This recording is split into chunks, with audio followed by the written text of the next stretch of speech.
छोटे से बड़े हो गए, जो पहली क्लास में क्वेश्चन है वही 10th क्लास में, 12वीं में, 14वीं में वही क्लास में क्वेश्चन है। पर हमें उस पर चिंतन क्या करना है, हमें अपने आप को पहले गाइड करना, छोटे से बड़ा होने के लिए उस क्वेश्चन को बढ़ाना। 10वीं जो 5वीं क्लास का क्वेश्चन है वही 10वीं में क्लास में बड़ा होकर क्वेश्चन आएगा। अगर हम छोटे क्वेश्चन को उस पर ध्यान देंगे तो बड़ी क्लास में पास हो पाएंगे। विचार नहीं कर रहे, एक बहुवचन और एक वचन को कहाँ प्रयोग करो। जब हम खुद गाइड करेंगे तो बच्चे को सिखा पाएंगे। आज की संस्कृति कहाँ है, संस्कृति केवल मोबाइल तक रह गई है। हर बच्चा मोबाइल में घूम रहा है, हर बच्चा उस पर चिंतन नहीं कर रहा कि हमें करना क्या है, किस लिए इस संसार में आए हैं और किसके लिए आए हैं, क्यों आए हैं, हमें करना क्या चाहिए।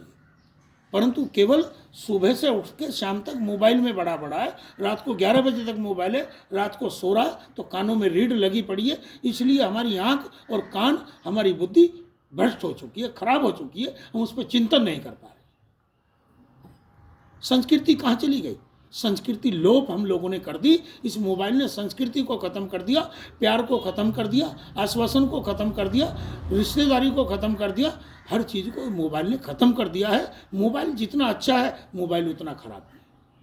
हम लोगों की सोच गंदी हो चुकी है, न सीरत बुरी है न सूरत बुरी है, बुरा वो है जिसकी नीयत बुरी है। आज लोगों की नीयत बुरी है, दूसरे के धन पे, दूसरे की संपत्ति पे, दूसरे के व्यवहार पे, दूसरे की स्त्री पे, हर दूसरे की जमीन पे लोग उस पे लगे पड़े हैं, अपने कर्म पे कभी भी ध्यान नहीं दे पा रहे। इसलिए आदमी परेशान है, अपने कर्मों से स्वयं परेशान है।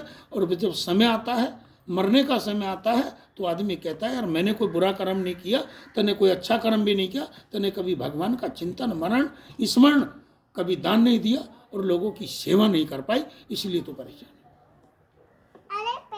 विचली आए, क्यों आए, क्या करने आए।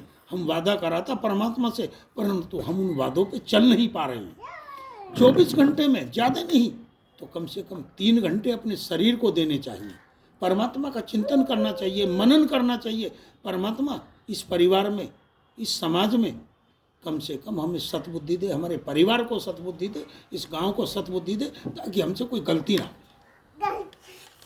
कितने सामूहिक बैठ के भोजन करते हैं, कितने सामूहिक बैठ के चिंतन करते हैं, कितने सामूहिक बैठ के आनंद प्राप्त करते हैं। हर आदमी अपना अपना भोजन अलग लिए बैठा है, एक निवाले में भोजन नहीं प्राप्त कर रहा, भगवान को मना नहीं रहा है और सोच रहा है कि भगवान ने हमें दिया क्या। भगवान ने तो तुम्हें इतना कुछ दे दिया है जिसको तुम्हें मिलने की आशा भी नहीं थी।